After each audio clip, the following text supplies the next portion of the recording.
uno al hacer conciencia ya avanza un montón en el recorrido y limpia el camino, entonces ya todo lo empieza a ver más claro.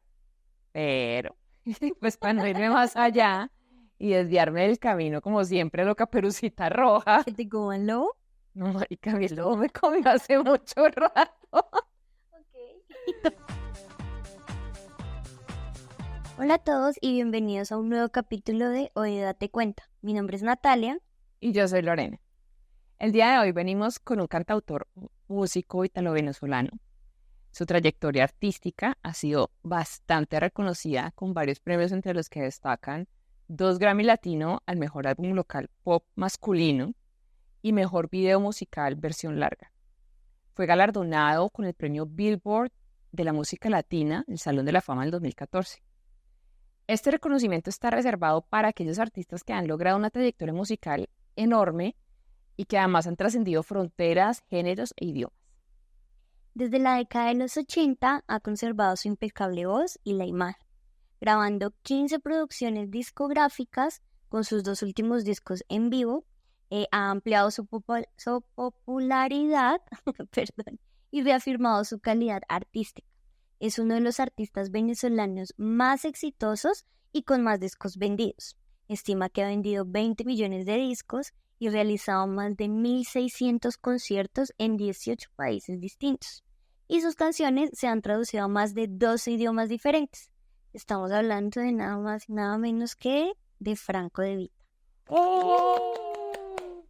Bueno, la canción que traemos hoy debutó en la lista Billboard Top Latin Songs en el puesto 26 en la semana del 9 de febrero del 1991. Ojo a esto. Subió al top 10 3 semanas después y alcanzó el puesto número 1 el 30 de marzo del mismo año, o sea, en menos de un mes. Fue escrita, producida e interpretada por Franco De Vita, convirtiéndose en su primer sencillo número 1 en la lista Billboard Top Latin Songs. La canción es No Basta. Ruédalo acá. No basta, porque cuando quiso hablar de un problema, tú le dijiste, niño, será mañana. Es muy tarde. Estoy. A mí esta canción me mueve el piso, pero me arruga el corazón y me remueve la infancia mal. La verdad, casi me declaro impedida para opinar en este capítulo por muchas razones. No pude, o sea, puede que despierte sentimientos muy fuertes, tanto al escucharla como hija y como mamá. Yo creo saber por qué, Lore, y es porque es uno de los miembros más importantes dentro de la estructura familiar, junto a nuestra mamá, obviamente, y es nuestro papá. Ser un padre presente implica mucho más que simplemente cumplir con las responsabilidades básicas de crianza.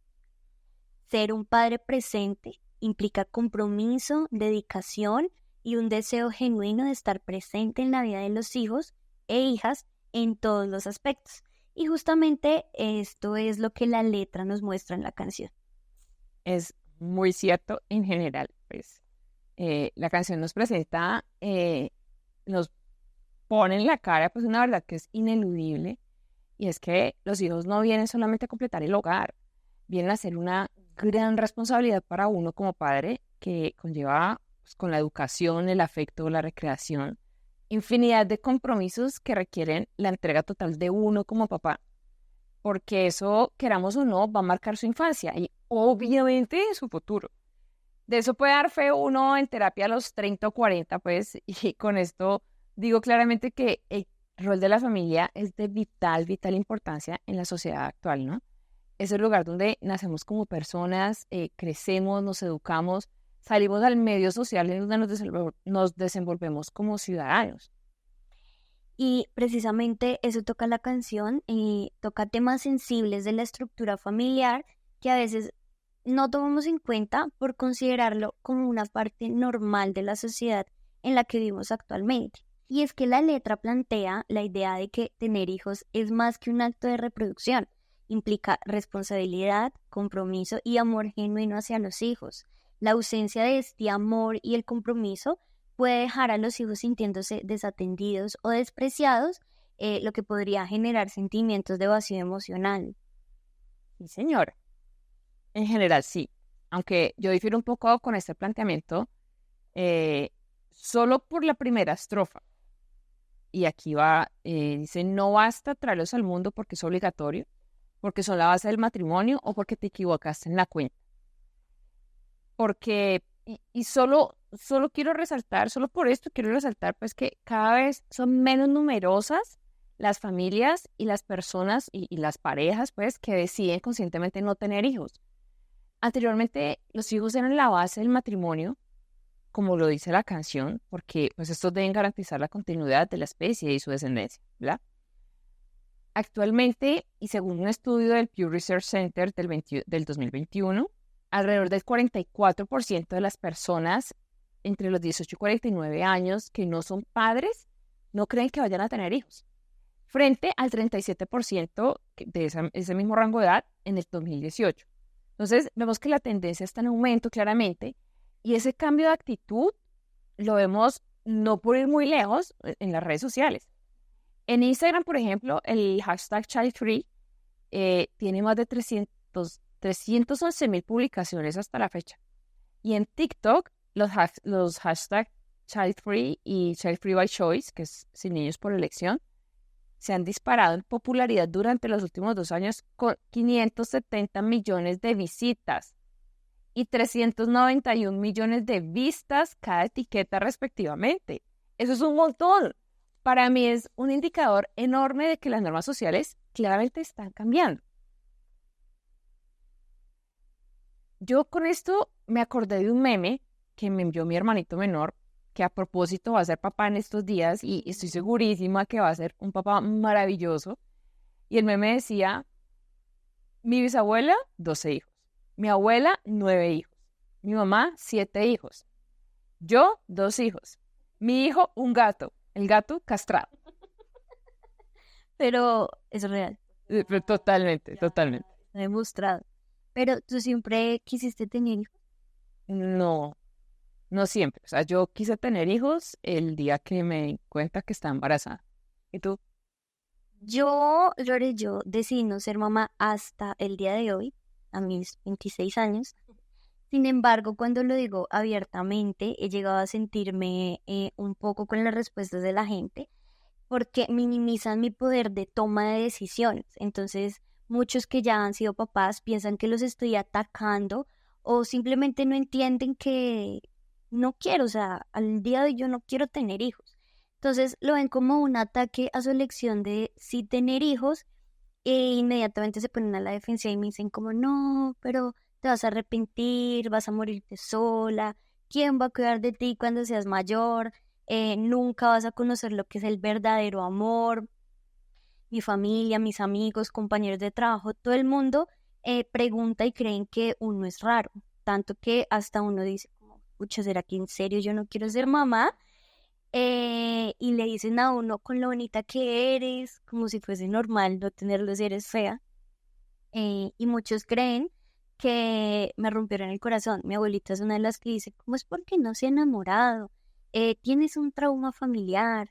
Entonces la gente piensa que es todo menos que uno no quiere tenerlos, con lo sencillo que es seguramente. Y es que han llegado al punto de decirme que soy egoísta, fría, incapaz de experimentar el verdadero amor y la realización si decido no tener hijos. Eso está muy tenaz, muy duro. A mí me parece muy curioso, Nats, que nadie le pregunta a uno por qué sí quiere tener hijos. O sea, cuando una mujer decide tener hijos, nadie le pregunta los motivos por los que sí quiere, pero cuando uno dice que no quiere, entonces sí, todo el mundo le pregunta por qué no. Entonces, yo estuve preguntando, pues, como haciendo un sondeo, cuáles eran los motivos por los que la gente no quiere tener hijos, y concluí que realmente hay mucha incertidumbre y mucho miedo. No se sienten cómodos con la idea de tener hijos por la incertidumbre sobre el futuro, por la inseguridad económica, la incertidumbre política, el cambio de las normas de género, la crisis climática, la salud mental, los traumas generacionales y todos estos aspectos han hecho que la paternidad resulte muy poco atractiva sobre todo para las generaciones Z y los millennials.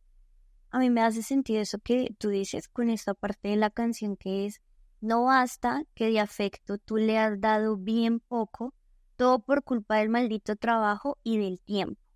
No basta porque cuando quiso hablar de un problema, tú le dijiste: niño, será mañana, es muy tarde, estoy cansado.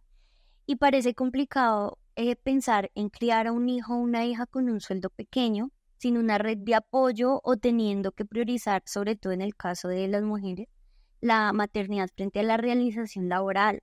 Los jóvenes de esta generación enfrentamos un mercado laboral muy competitivo y una economía totalmente incierta. Y aunque muchos de nosotros podemos tener elecciones más sofisticadas en redes y en muchos casos más rentables, en lugar de tener hijos, preferimos invertir en educación, en nuestra carrera, en nuestra estabilidad laboral, y es ahí en donde cobra sentido la estrofa que les mencionaba hace un momento. Una situación donde el padre prioriza su trabajo y su desarrollo profesional ante su familia, pero está bien porque no tengo un bebé o un hijo al que compartirle esa dedicación. Es que, Nat, es un tema tan importante, querer y poder. O sea, para mí querer y poder tienen que combinarse de la manera, en la cantidad precisa, en el momento perfecto, de la manera óptima, si no, no es viable. O sea, no sería una paternidad o una maternidad viable. Y aquí quisiera tocar más a fondo un tema que mencionamos anteriormente, y es que esta generación está teniendo en cuenta, mucho más en cuenta, la salud mental y los traumas generacionales antes de decidir ser padres o no. Y para mí en lo personal es una responsabilidad y casi que una obligación, pues obviamente es mi forma de pensar, conocer tus propios traumas y trabajarlos antes de traer otra vida. Y me hace sentido con la estrofa que dice que viviera lo que tú no has vivido. No basta con creer ser un padre excelente, porque eso te dice la gente, a tus hijos nunca les falta nada. Hijo de pucha, es que es literal, no les falta nada, ni los traumas heredados. Entonces, o sea, yo creo que si mis papás y los de muchas personas, pues, pero hablo por los míos porque pues son los que conozco, hubieran sabido que el 2% de nuestro ADN es el responsable de transmitir los rasgos físicos como el color del pelo, los ojos, la contextura, la piel, y el 98%, que es el ADN no codificante, así lo llaman, es el responsable de los rasgos emocionales, o sea, de la conducta que heredamos. Y ahí todo ese 98% de ADN no codificante es que vienen los traumas. Seguro, si mis papás hubieran sabido esto, no se habrían metido de cabeza y sin casco a tener hijos, y para colmo tuvieron 3. Y o sea, 3 seres humanos traumados, 2 de esos 3 ya se reprodujeron, y por los clavos de Cristo que nunca he visto, o sea, ¿qué puede esperar uno? Es que esto influye de forma negativa en el desarrollo mental de los hijos, que pues más adelante van a ver las consecuencias del abandono emocional del padre, o de, bueno, todas estas cosas que impidieron que ese papá como que fuera, o esa mamá, estuviera pleno en su paternidad o su maternidad. Y ahí es donde yo digo que querer y poder, de lo que estábamos hablando hace un ratico, o sea, querer y poder no es suficiente, ¿sí? Uno debería preguntarse, quiero, puedo, pero también tengo la disposición emocional para ser papá o mamá. Es que ahí es cuando hablamos de la maternidad o la paternidad deseada. Y esto se traduce en mejor salud y bienestar para los seres humanos y para el bienestar de la sociedad. Esto contribuye a un mejor cuidado antes, durante la gestación y en el crecimiento del muchachito o la muchachita. Y no estoy diciendo que las acciones de una mujer o un hombre que si quieran ser padres no van a afectar al muchachito, pero seguramente sí van a ser más conscientes sobre cuáles de mis acciones perjudican al bebé que estoy creando. Por ejemplo, y aquí viene lo complicado y donde vamos a empezar a exponernos. Yo no sé por qué somos así, eso debe ser un trauma. Amiga, nos estamos terapiando. Pero si esto le sirve a otros, ya limpiamos algunas vidas de karma ajeno y propio. y así sea. Amén. Amén, amén, amén. Por ejemplo, yo descubrí que hace un tiempo, descubrí hace un tiempo que le tengo mucho miedo al rechazo. Entonces, yo siempre he sufrido de varias situaciones, como por ejemplo, a mí me gusta hacer muchas cosas sola, casi que nunca propongo un plan. Lo he hecho 2 veces en mi vida. Una vez fue a un novio que apenas me dijo como que no, como ya, entonces ya no te voy a decir, no te voy a pedir nada, no voy a proponer nada, ni voy a decir nada. Y lo otro era una amiga que yo sabía que ella siempre me iba a decir que sí porque ella es patisuelta. Ella no le dice que no a nada. Ella no conoce la palabra no en su diccionario. Entonces, sí creo que en mi cabeza siempre tengo el miedo a que me digan que no. Y seguramente eso viene de la invalidación emocional cuando yo era pequeñita. Yo aún no he ido a terapia, pero pues he leído mucho al respecto y, por ejemplo, mi mamá, mami, te amo. Sé que estás escuchando este podcast, no es nada contra ti ni contra nadie, te amo. Mi mamá me regañaba de pequeña y ella me ignoraba. Entonces era como si yo no existiera en la casa. Yo preguntaba algo y nadie me respondía. Y eso ha desencadenado muchas cosas en mí. Que le tenga miedo al rechazo, que uno de mis problemas es que yo no soy capaz de defender mis opiniones o pensamientos frente a las personas. Porque, por ejemplo, en mi trabajo yo duré casi 2 años empoderarme de mi cargo y todavía me cuesta mucho y hago las cosas cagada del susto porque no me siento segura de lo que estoy haciendo.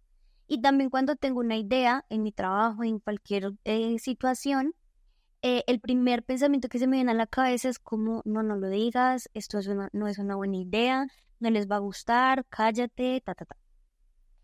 Y eso también se lo debo a que a mí de pequeñita me reforzaron mucho la idea de eres una niña juiciosa, tú eres una niña buena, las niñas buenas no se portan así, y un montón de palabras no negativas, y según lo que leí, eso es un juicio moral impuesto arbitrariamente, que refuerza que la única forma de portarme bien o de ser aceptado por los adultos era portarme como ellos querían. Entonces yo tenía que obedecer a sus órdenes, a sus normas, a sus imposiciones, sin decir absolutamente nada y reprimir inconscientemente todas mis emociones. Así que para no dejar de ser una niña buena, entonces yo no hablaba o no salía a jugar y me quedaba sentada antes de ponerme a hacer ruido y molestar a las personas que estaban alrededor mío o evitar armar grandes escándalos, porque eso no lo hacen las niñas buenas. Marica, aquí conecto con lo que me contaste en otro capítulo sobre una situación de abuso. Claro, es que él tenía, estamos en la situación de poder y yo debía obedecer porque él tenía la razón por ser adulto. Él no tenía la razón, o sea, él tenía el poder y tú tenías el deber de ser una niña buena. Pues ya entendí por qué reaccioné de esta manera. Ya check para entender el trauma, ahora me toca trabajarlo porque eso es grave. Pero es que eso no es todo. Amiga, traigo crispetas o traigo un vino. Por favor, las dos, gracias. Reacción, Karen.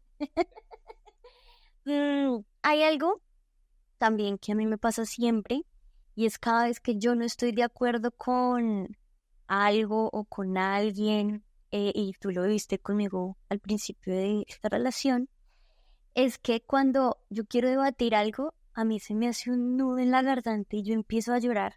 Y esto me pasa con mis jefes, amigos, parejas, padres, cuando mis ilusiones, cuando mis emociones luchan por salir y decir todo, no me gusta esto, no estoy de acuerdo con esta otra cosa, me molesto que hicieras esto, o me callo o no digo nada, porque mi garganta bloquea estas emociones y las obliga a quedarse ocultas porque es el resumen de ser una niña buena, sumisa, callada y obediente.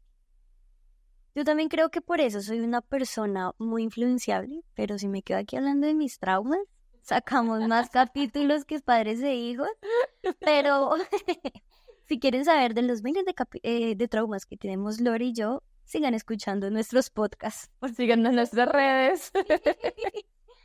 Pero bueno, ¿tú crees que estos traumas de los que estamos hablando uno los puede sanar o así se quedó, amigo? Pues, pucha, no, no. Creo que uno no supera el trauma. El trauma se queda allí y es como una cicatriz. Y es que eso es lo que lo hace a uno la persona que es. Es parte de vos y ya está. Lo que uno sí puede hacer es sanar la herida para que cuando te enfrentes a esos detonantes que te lastiman, ya no te duela. O sea, aprendes a transitar las emociones que te reviven esa herida y la ves desde, ok, te reconozco, pero ya no me dueles. Y ahí es cuando uno puede decir que ha sanado, no el trauma, pero sí, pues la herida, ¿no? Si desde el principio, y esto es algo que a mí me duele mucho, es que si desde el principio a nosotros nos dijeran que en la infancia se define la salud mental de un adulto, seguramente que trataríamos con mucho más amor a los niños. En mi historia personal, muy personal, siempre tuve un rayo en mis relaciones de pareja por mi trauma de abandono. Y mi papá, a quien amo con todo mi corazón, que lo amo muchísimo ahora, fue un papá presente ausente. Y esto lo hablo abiertamente porque ya trabajé en sanar la herida y entendí desde dónde viene esto. Y, y eso es lo que me parece más fascinante de todo, ¿no? Y es que uno al hacer conciencia ya avanza un montón en el recorrido y limpia el camino. Entonces ya todo lo empieza a ver más claro. Pero, pues para no irme más allá y desviarme del camino, como siempre, lo Caperucita Roja. ¿Que te coman lobo? No, marica, mi lobo me comió hace mucho rato. Pero no voy a contar. Yo no entendía de dónde venía ese apego excesivo con mis parejas hasta que una vez recordé un episodio muy lejano en mi infancia que marcó para mí la relación con mi papá. Y papá, si estás oyendo esto, te amo infinito. Ya entendí y te perdoné porque sé de dónde venía ese dolor. Eso pues, yo ya se lo dije a él una vez muy cobardemente, pero lo saqué de mi sistema y listo, ya fue. Y bueno, en fin, vuelvo a la historia, porque esa historia tiene más paradas. El punto. Esa historia tiene más paradas que un rotafácil en hora pico. Bueno, en medio de una crisis emocional súper fuerte que tuve, por la que pasé hace un tiempo, tuve un aha moment cuando me vino este recuerdo a la cabeza y ahí empecé a hilar todo. O sea, uno realmente cree que borra los recuerdos de la mente y simplemente es como, "Ay, venga, lo guardo en este cajoncito y cuando años después vaya a abrir el cajón, ¿verdad? ¿Verdad que tengo que trabajar esto?" El cajón. Bueno, cuando yo tenía como 4 años más o menos, mi papá me llevó a un partido de fútbol con su grupo de amigos de la oficina, ¿no? Entonces eso fue allá en Cali en un club muy, muy conocido y o sea, iba tanta gente que iban buses llevando a todo este poco de gente. Entonces, bueno, llegamos al partido y pues los adultos se quedaron ahí, los niñitos se los llevaron los recreadores del club y pues yo me fui. Pues en ese tiempo uno lo dejaban ir con quien fuera, como fuera, cuando fuera. Y pues yo creo que mi papá dijo, bueno, pues ella que la lleve el recreacionista y pues ahí como que bien, ¿no? Entonces yo me fui y pinté, corrí, jugué, salté, todo, bla. Cuando yo llego ya como al final de la tarde, más o menos, con el dibujo que había hecho y el premio que me había ganado, al lugar donde estaba mi papá para mostrárselo, ahí ya no había nadie. Entonces yo me quedé como, ay, ¿dónde están? Entonces empecé a buscar, o sea, imagínate una niñita como de 4 o 5 años en un club enorme. Entonces seguí caminando por ahí, ya como que estaban cerrando todo, ahí ya no había gente. Y entonces me encontré una vigilante, pues, y me dijo, ¿usted está perdida? Y yo, sí. Y entonces, bueno, entonces venga, vamos a la administración. Y me llevó por allá a una oficina. Y la señora me dice, ¿usted está perdida? Y yo, sí. ¿Y su papá? ¿Cómo se llama? Entonces yo le dije el nombre de mi papá. Bueno, entonces ya lo iban a empezar a llamar por el altavoz. Cuando por el frente de la oficina pasó una señora que estaba en el grupo de amigos de mi papá. Y ella me volteó a mirar y me dijo, ay, ¿usted qué hace acá? Y entonces yo me quedé ahí como mirando para todos los lados. Y la administradora del club me dice, ¿usted la conoce? Y ella dijo, sí, ella es mi hija. Y yo dije, la señora preguntó, ¿sí, ella es su mamá? Yo, sí. O sea, yo creo que en el afán de fue, pucha, alguien que conozco y me dejaron ir con la señora. Cuando vamos subiendo al bus, llega la señora y le pregunta al papá, ve, ¿no se te queda algo? Y mi papá es que no. Y miró, no, yo tengo aquí toda mi maleta, mis guayos, o sea, todo lo que llevaba. No, yo tengo todo, no me queda nada. Y yo voy saliendo así como, y es como que, ay, ¿usted dónde estaba? Y no sé qué. Y bueno, hasta ahí me acuerdo, hasta ahí llega mi recuerdo. Pero, bueno, o sea, esa es la historia. Ese día del aha moment, en un trancón en hora pico, así llorando a moco herido, entendí de dónde venía mi apego. Y es justamente del miedo al abandono de la figura masculina más importante en la vida de una niña, dejándola sola, abandonada, olvidándose de ella. O sea, esa vaina me costó años de terapia, años de no hablarle a mi papá, un montón de billetes, relaciones fallidas, dolorosísimas, pero sobre todo muchas lágrimas. Pero esta historia es la punta del iceberg del trauma. Y aquí va la segunda parada del Ruta Fácil. Emplea la terapia pues para pues como para trabajar ese trauma de abandono. El psicoanalista me pidió que le contara la historia de la infancia de mi papá. Y juepucha, ahí sí vino Christoph a cero, oiga, porque, o sea, fue como duro contra el muro. Resultó que mi papá cuando era niño, pues que era adolescente, perdió al suyo, perdió a su papá, pues, de una forma traumática que yo había normalizado como, sí, así se murió el abuelo y ya. Pero aún sabiendo toda la verdad sobre ese secreto familiar, nunca había dimensionado el dolor que eso le pudo causar de por vida a ese niño, ni las consecuencias que le iba a traer al hombre y que seguramente lo acompañan hasta ahora. O sea, mi papá, pues ya es un señor mayor, eh, porque además él vio todo y entendí que mi papá no sabía ser papá o no podía ser el papá que yo esperaba que fuera, porque mi papá no tuvo un papá, porque le quitaron al suyo, porque se lo arrancaron muy temprano, traumáticamente, y además tuvo que hacerse cargo prácticamente de sus hermanos. O sea, es decir, no digamos que tuvo que hacerse cargo económicamente, pero sí vino él a ocupar ese vacío de papá en su sistema familiar, teniendo apenas 15 años. En el momento en que yo entendí eso, sentí una compasión infinita por ellos, o sea, por el niño y por el adulto, ¿no? Eso obviamente no me quitó el trauma, o sea, el trauma ya está. A mí me dejaron abandonada por allá tirada y si no me hubieran encontrado, quién sabe dónde hubiera estado ahorita. Pero entendí desde dónde viene esa ausencia de él, o sea, de mi papá.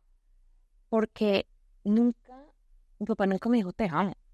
Y aunque hizo todo lo posible porque a mí y a mis hermanos nunca nos faltara nada, como dice la canción, pues a tus hijos nunca les falta nada, porque pues a todo el mundo lo veía como el papá perfecto, es decir, en mi casa había mucho mercado, carro, casa, vacaciones, buenos colegios, nos llevaba, nos traía, o sea, ni en los peores momentos nos faltó nada para sobrevivir, pero nos faltó todo para supervivir emocionalmente, por lo menos en mi caso.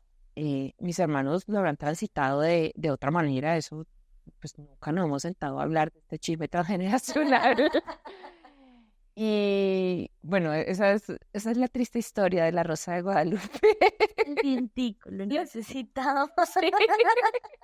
Ahora bien, ese fue el papá que me tocó y el que, según mis creencias, yo escogí para vivir esta vida.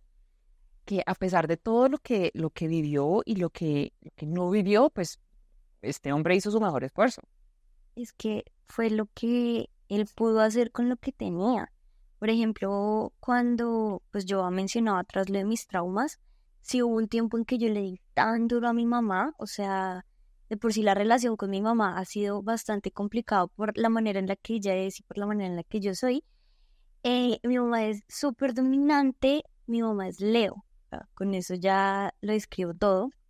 Y mi mamá tuvo más o menos a sus 17 o 18 años, quedó embarazada de mí. Y pues era una niña criando otra niña. Ella no pudo desarrollar pues su juventud. Y según lo que ella me cuenta, mi abuelita le decía, usted llega a quedar embarazada y la mato. Y mi mamá estaba muy asustada cuando cuando quedó embarazada porque dijo, esta señora me va a matar en serio. Entonces mi mamá pensó en abortarme.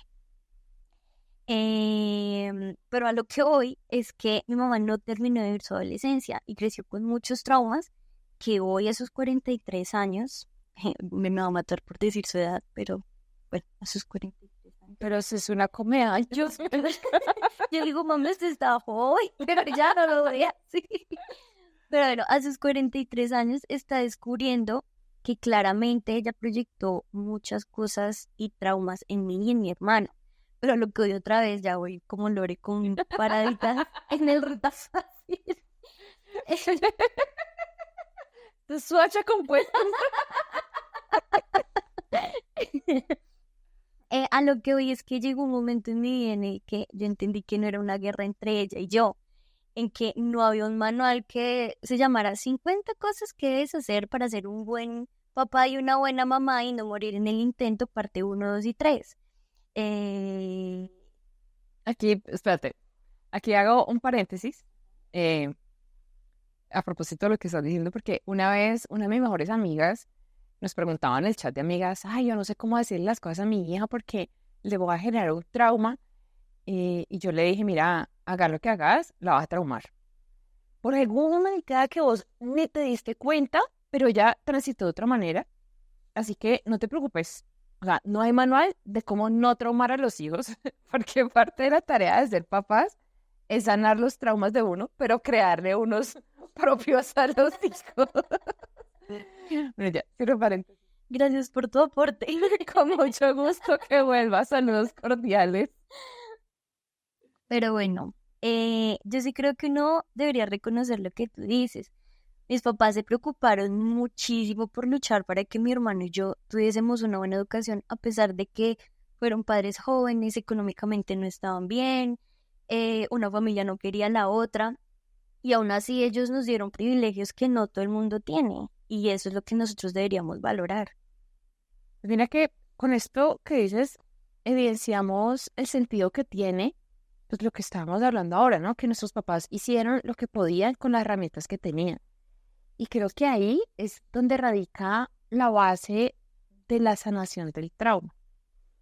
Entendiendo que a uno no le hacen cosas, el otro hace cosas y uno reacciona a esas cosas y lo hace desde su mundo, desde su paisaje de formación, desde lo que ha vivido y uno decide reaccionar y decide de qué forma reacciona, ¿no?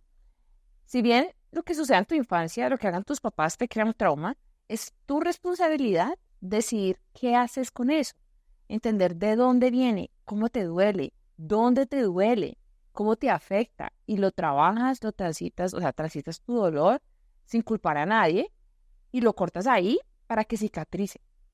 O dejas la herida abierta, pues es la otra opción, pues dejas la herida abierta para que te siga doliendo el resto de la vida y sigas echando la culpa a los demás de tu dolor.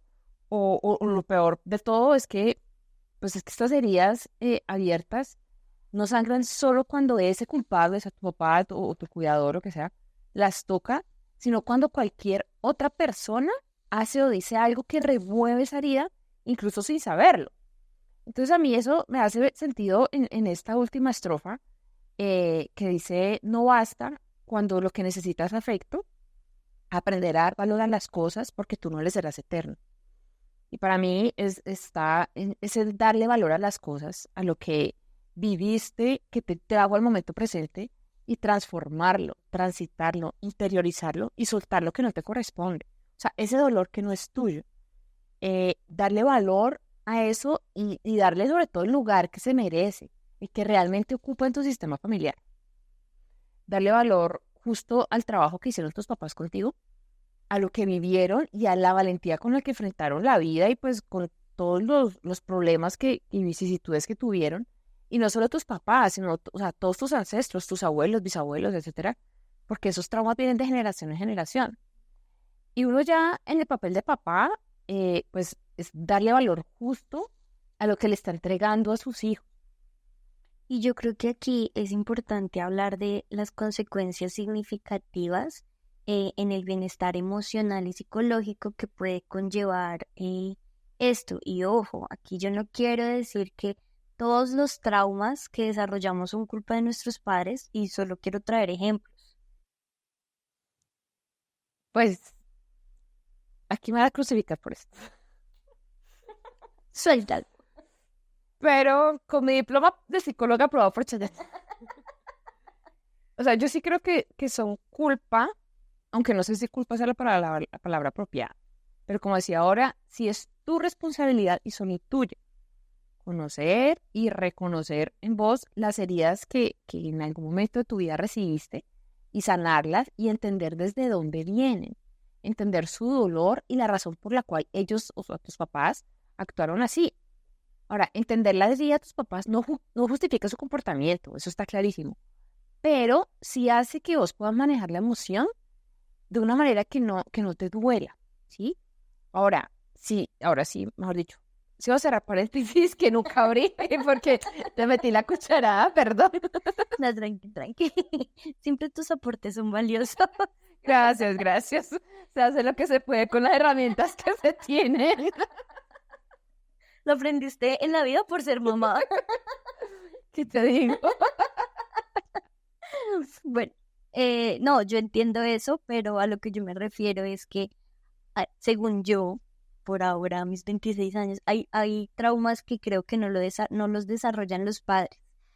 Pero, hablando de los que sí, está, por ejemplo, la baja autoestima, porque la falta de apoyo y de amor que recibimos de los padres puede llevar a que sintamos falta de reconocimiento, no nos sintamos valorados y desarrollemos una imagen negativa sobre nosotros mismos. Otra cosa que puede pasar son los problemas de apego, que es lo que pasa en tu caso. Los niños que no reciben amor y atención adecuado de sus padres pueden tener dificultades para formar relaciones seguras o saludables cuando ya son adultos. Pueden desarrollar patrones de apego inseguro, ansioso, un montón de apegos que hay, pero también esto implica evitar la intimidad o volverse demasiado dependiente de los demás. Otra cosa es la ansiedad y la depresión. La falta de amor parental puede contribuir al desarrollo de trastornos de ansiedad y depresión. Los niños tienden a sentirse solos, abandonados, inseguros, lo que puede generar ansiedad y sentimientos de tristeza y desesperanza. Otra de las cosas también es dificultades en las relaciones interpersonales. La falta de modelos positivos en la relación parental puede dificultar la capacidad que los hijos tienen para establecer y mantener relaciones interpersonales saludables. Pueden tener dificultades para confiar en las personas que tienen a su alrededor o para expresar sus emociones de manera adecuada, como es mi caso. De aquí trajimos los dos ejemplos. Te lo ubico en la cara. Aquí nos vamos las dos payas, tranquila. Amiga, una de las dos tiene que ayudar a la otra, o sea que con suavecito. Bueno, ya voy a terminar. Y el otro es problemas de comportamiento. Los niños que experimentan la ausencia de amor parental pueden manifestar problemas de comportamiento como agresividad, rebeldía o conductas autolesivas. La falta de límites claros y el apoyo emocional pueden contribuir a que estos comportamientos sean desadaptativos. Sí, todo viene de la infancia y la relación con los padres. Sí. Espérame, reviso. Sí. Mira que hay algo que ayuda mucho a entender eso que hablamos sobre de dónde viene el dolor. Y es eso que decía hace un rato, ¿no? Tus padres o tus cuidadores, porque eso hay que aclararlo que no solo los traumas vienen de los papás, sino de las personas, abuelos, tíos, profesores, nanas que hacían cumplían ese rol de cuidador. Y puede generar estos traumas por varias razones, ¿no? Entonces, por ejemplo, ahí uno peca por ignorar, o sea, es decir, que no sabían lo que hacían iba a generar una herida. Otros que son, pues, por motivadores, que son aquellos que piensan que lo que hacían era un beneficio para el niño. Los inconscientes, que son los que en algún momento ponen en riesgo al niño pensando que nada malo le iba a pasar. Y aquí tengo una historia sobre un niño al que su papá militar lo lanzó en paracaídas a los 6 años solo. para que fuera valiente. Y llegando a los 40, obviamente este hombre desató una ola de cosas terribles, pero bueno, eso será material para otro Es capítulo. un ejemplo. Es un nomás. ejemplo, sí. Y por último, los que son malos, o sea, porque los hay, ¿sí? Que son los que actuaron con conciencia y libertad de que lo que hacían con ese niño estaba mal. Y hablando de todo esto, hay algo que a mí me parece maravilloso y es, o sea, completamente de darle puntos honoríficos a los padres de hoy. Y me encanta que ahora la gente piense un poco más en la paternidad, ¿no? Y en lugar de simplemente asumir que eso es lo que hay que hacer. Y si lo ves bien, la manera de vivir ese rol de los padres ha cambiado muchísimo, ¿no? Y los padres de mi generación y de ahí para adelante, estamos muchísimo más presentes, involucrados, empleamos mucho más la crianza respetuosa, no hay tantos golpes ni gritos. Y esa precisamente es una discusión que he tenido varias veces con otros papás, ¿no? Que consideran que hay que disciplinar con golpes y que eso de vez en cuando es bueno. O sea, que la chancla de vez en cuando es buena. Guau, pucha, yo difiero muchísimo de ese planteamiento en mi experiencia personal. Jamás le he pegado a mi hija. Y la ven y ella me salió bien educadita. Y bueno, muchos argumentan, no, es que a mí me dieron con palo y con rejo y aquí estoy. Y cuando me dicen eso, yo siempre digo, para mí, ¿no? Como si me digo, aquí estás, pero traumado. Estás desconfiando de todos, confundiendo la violencia con disciplina y peor aún, confundiendo la violencia con amor. Yo siempre he dicho que si un niño crece viendo que las personas que más lo aman, entre comillas, las personas en las que más confía y que se supone que son su soporte en la vida, lo golpean, pues, ¿qué puede esperar ese niño de sus relaciones en la etapa adulta? O sea, que su pareja lo golpee también, obvio, que sus jefes abusen de su jerarquía, de su poder, que los gritos y las traiciones pues sean normales en sus relaciones de pareja, de amistad, de vecinos, pues en cualquier tipo de relación. Sí creo que ese niño a futuro va a pensar que golpear y gritar o humillar a los demás es la forma correcta para solucionar un problema. También defiendo mucho cuando un niño está haciendo algo que no está bien y el papá o la mamá lo tratan mal o le pegan. Y el niño o la niña se detiene por miedo, pero no aprende qué es lo que no debe hacer de esa conducta. Entonces, esa práctica de disciplina, pues, entre comillas, sí creo que impide que el niño interiorice esos valores fundamentales, pues, respecto a las normas sociales y morales por las cuales lo estamos corrigiendo y por las cuales lo estamos castigando. Entonces, esta forma de crianza para mí, y creo que para muchos expertos, que yo no soy, y por eso podrá dar fe mía, es claramente poco efectiva y genera más daños que beneficios. O sea, los niños ante el grito y ante el golpe se detienen, se paralizan, escapan. O sea, yo me acuerdo haberle dado vueltas a la mesa del comedor con mi mamá detrás de con la correa y me iba peor, pero pues yo sentía que eso era lo que tenía que hacer para sobrevivir. Pero bueno, o sea, los niños se paralizan, se escapan, incluso pueden llegar a actuar de manera agresiva, ¿no? Y esas son reacciones de supervivencia. Y ya hemos hablado en otro capítulo sobre lo que hace el cerebro humano cuando se encuentra en modo supervivencia. Y es que genera señales de alarma biológicas que elevan el cortisol, que es la hormona del estrés, y la adrenalina. Y eso, o sea, están relacionadas con esas reacciones como primarias, pues, de ataque y de huida, como si te viniera persiguiendo un tigre. Y o sea, ese castigo físico genera esos picos de estrés tan altos que tiene un efecto acumulativo, ¿no? Entonces, si es constante el castigo con el niño, pues el estrés se va acumulando y a largo plazo ya el cerebro no envía las señales correctas porque los receptores se han debilitado. Entonces, a tal punto que ya no son efectivos para reaccionar ante situaciones estresantes y se distorsiona ese efecto que tienen estas hormonas, ¿no? Entonces, trae consecuencias negativas para la integración emocional del niño y también como esa parte cognitiva. Entonces, no solo duelen los golpes, o sea, el daño emocional y el trauma y el daño a nivel de neurotransmisores es bastante relevante en el desarrollo de los niños. Acabo de entender algo con lo que acabas de decir. ¡Oh, por Dios! Tuviste una aha moment.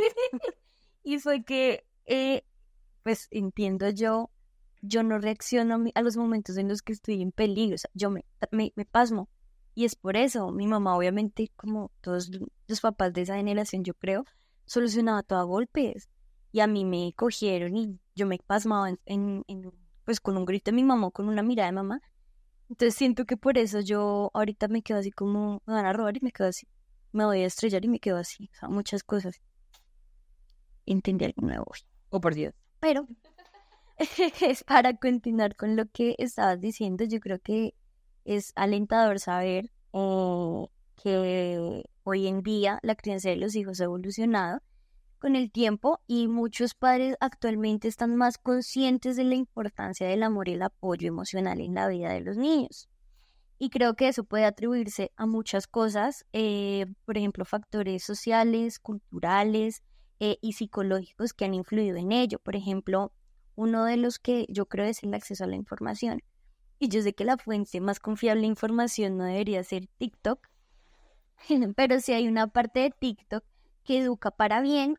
Y por ejemplo, mi mamá me manda videos o los publica de si tuvieses, cómo es saber si tienes una relación con un narcisista, cómo identificar que estás siendo víctima de abuso, de manipulación, construcción del amor propio, por qué tus hijos actúan así, por qué la hija mayor es así y el hijo menor es así. Y gracias a muchos de estos videos mis papás se han dado cuenta de acciones que ellos hicieron que no están tan bien, en qué fallaron o en qué fallaron los padres de ellos. Mi mamá a veces me dice como, mira, es tu abuelita, y yo, claro, bueno, usted por eso es así, por eso usted hizo eso conmigo. Y creo que eso es fundamental para ellos, entender de dónde viene su trauma y cómo lo proyectaron, porque hicieron las cosas así y cómo eso afectó en mi personalidad, en mi desarrollo y en el de mi hermano. Entonces yo soy feliz enviándole a mi mamá este tipo de videos, ella me envía, yo le envío y chismoseamos sobre eso. Y sobre todo porque veo cómo es la crianza con mi hermano. Claramente hace unos años a los dos nos trataban igual, pero ahora yo veo un poco más de confianza de mi mamá hacia mi hermano y le pregunta y le habla y comunica las cosas con palabras y no con golpes. Entonces entiendo que mi mamá está sanando a su manera y probablemente mi hermano va a tener otros traumas, pero al menos no todos creados por mis papás.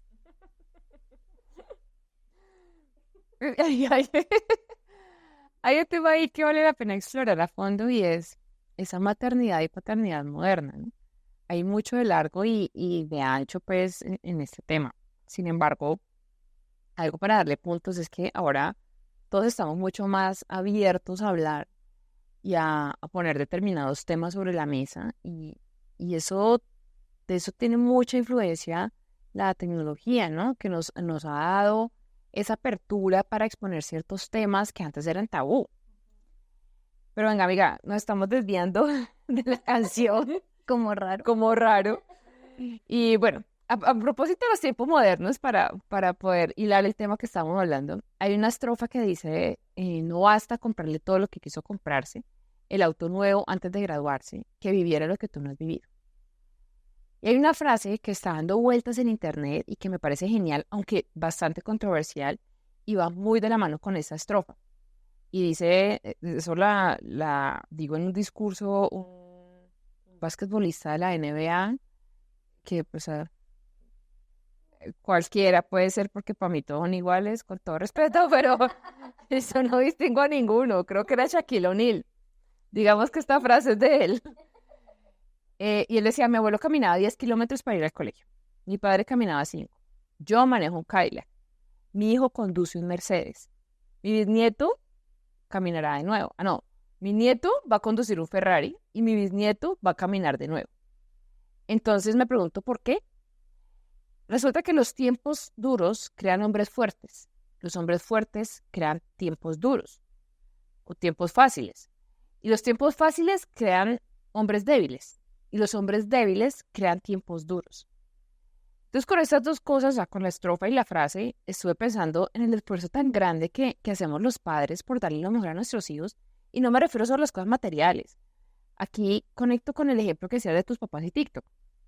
Cada uno hace lo que puede con las herramientas que tiene, como lo hablamos al principio, Y justo ahí es donde tiene sentido la frase y la estrofa, porque ahora tenemos más herramientas y hay más apertura y se habla de estos temas y hay acceso a terapia, a escuela de padres, grupos de apoyo, o sea, hay más cercanía entre padres e hijos.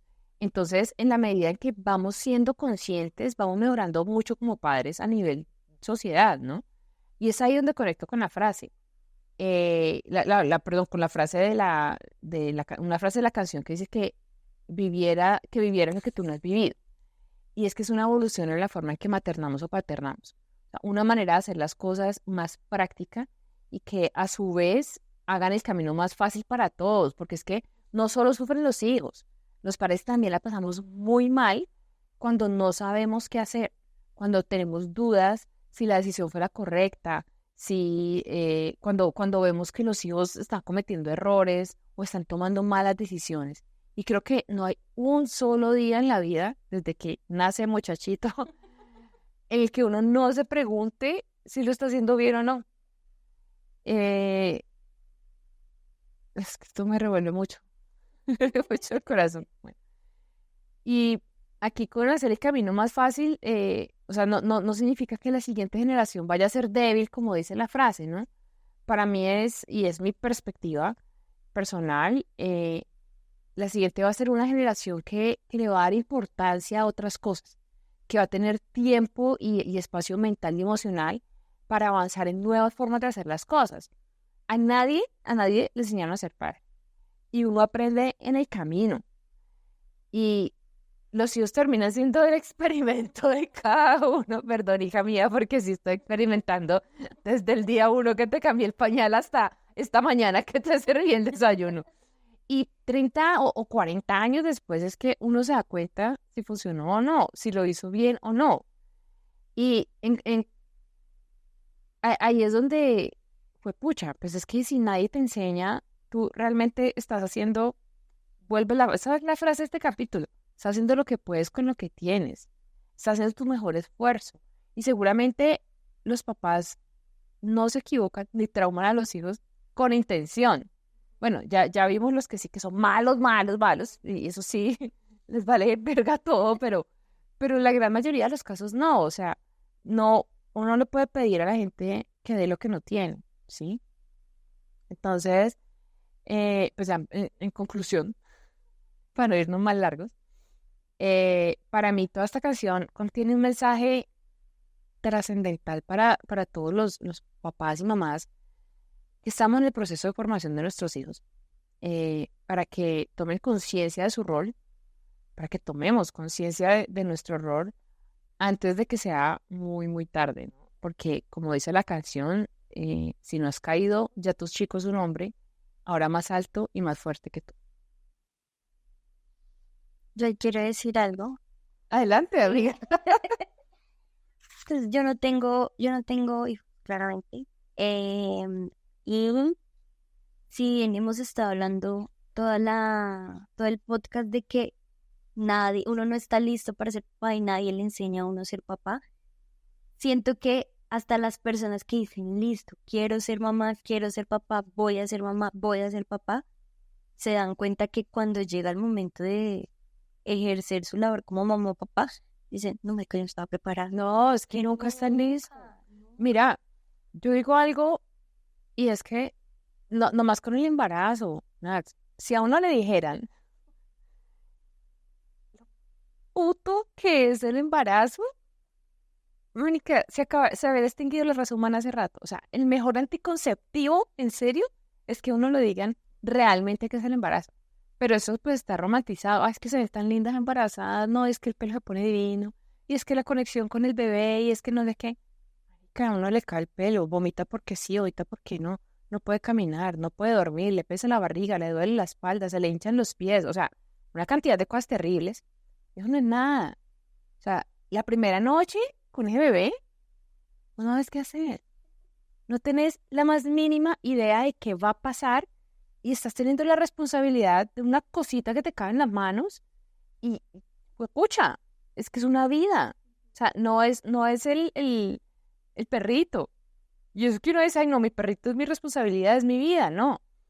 O sea, todo eso ha sido supremamente romantizado la lactancia es otro tema que, o sea, mira, a mí, o sea, todo el mundo dice, no, no, Héctor, la lactancia es cuando se conecta la mamá con el bebé.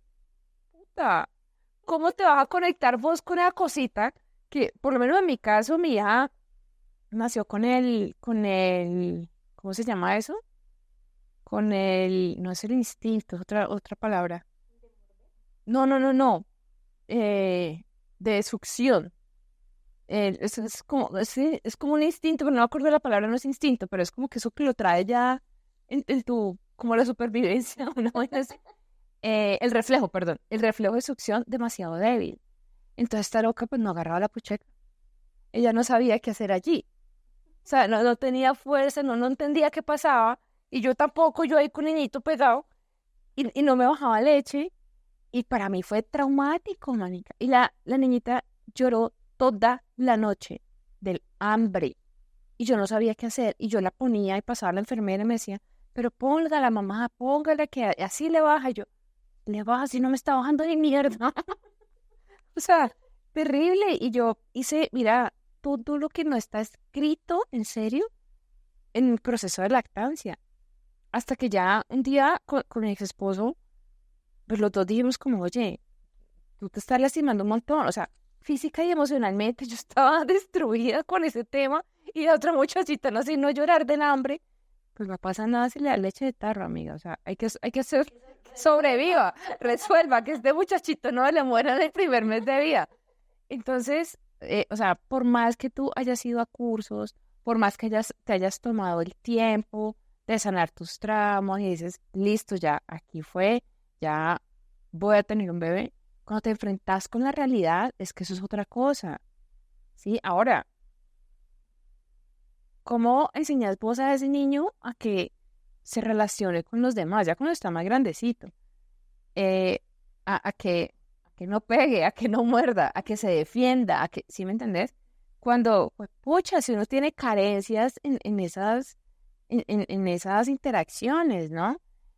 Como, o sea, vos tenés todo el tiempo, todos los días de tu vida, la responsabilidad no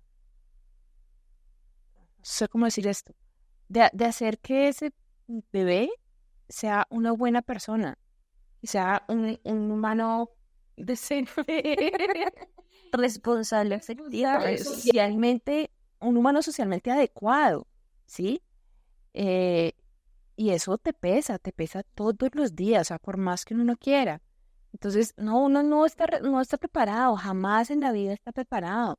Ni siquiera los psicólogos, los pedagogos, los maestros de colegio, nadie está preparado para lo que realmente, ni siquiera, o sea, tu mamá te tuvo a vos y no está preparada para tu hermano. O sea, mi mamá tuvo tres, te juro que para el tercero tampoco estaba preparada, o sea, eso es como un ensayo y error. O sea, manda el muchachito y hágale y usted y él mire a ver cómo sobreviven con esa cosita que llora 24/7. Pero sí, total, o sea, lo que dices es cierto. Mi mamá me contaba que ella, mi hermanito, no, ella no habla mal de mí de pequeña, pero mi hermanito le mordía la puchiquita y le sangraba. Uy, eso era doloroso, pues ella me dice, ¿no? Que era doloroso para ella. Entonces, yo creo que sí hay que pensar más en lo que es ser papá y lo que es ser mamá. Pero bueno, ¿positivo o negativo para ti? No, súper negativo. O sea, lo que pasa es que si toca ser un poco más profundo, ¿no? Que la letra de la canción. Porque si bien no es positiva para tóxica, eh, sí hay cosas que se pasan como por el aire, ¿no? Y de pronto estamos viendo eso, pues cuando dicen, es que no solo es darle cosas materiales, comprarle un carro y todas esas que viva lo que vos no has vivido, sino también ver, pues es que eso es lo que yo tengo, amigo. O sea, si a mí me enseñaron que todo funciona mejor con las cosas materiales, que todo lo puedo solucionar de esa manera, pues yo, ¿qué puedo hacer? ¿No? Entonces, sí, o sea, hago esa salvedad, es negativa para tóxica, pero creo que hay tantas cosas que le dan mucho más profundidad al tema que está planteando la canción. Para mí también es negativa para tóxica. Creo que la letra refleja, pero también, como tú dices, muy por encimita lo que en serio es ser padre. Y deja de lado como la perspectiva de los padres tienen que, o sea, no solamente tú como mamá es parirlo y tú como papá hacer lo que te corresponde, sino que va más allá y no solamente en hacer algo por mi hijo, pero hacer algo por mí para no afectar a mi hijo, incluso no solo a mi hijo, sino a mis amigos, a mi pareja, a muchas personas. Entonces, para mí también es negativa para tóxica. La había escuchado y crecí con esa canción, pero no le había puesto tanta atención de, ¿tiene razón este señor? ¿Alguna otra opinión? No, ya creo que opiné demasiado. Bueno, no olviden seguirnos en nuestras redes sociales, TikTok, Instagram, Facebook, Spotify y YouTube como Hoy Date Cuenta. También le recordamos que pueden buscar la playlist de esta primera temporada con todas las canciones que vamos analizando en Spotify, pues porque saben que por temas de derechos no las podemos reproducir todas acá en el capítulo. Entonces así pueden escucharla y les va a hacer sentido seguramente todo lo que estamos diciendo. También que nos envíen qué canciones quieren, nos compartan qué fue lo que más les gustó de este capítulo, si han vivido una situación similar a las que hemos narrado acá, si quieren que hablemos de algún tema en particular, si tienen una canción puntual que quieran que revisemos, pues de una, estamos abiertos a que nos hagan sugerencias. Pues bueno, ahí vamos trabajando en unas que ya nos han hecho y bastante interesantes. También si de pronto les pasó lo mismo que a mí y dijeron mientras hablaba Lore, mientras hablaba yo, de, ya sé por qué soy así, identificaron su trauma, déjenlo en los comentarios o escríbanos por mensajes que nos alegra, pues no el trauma, sino saber que les ayudó un poquito lo que dijimos. Nos alegra que hayan hecho conciencia del trauma, eso sí que nos alegra. Bueno, Bueno, gracias por acompañarnos y gracias a todo nuestro equipo de producción. Bueno, chao. Chao.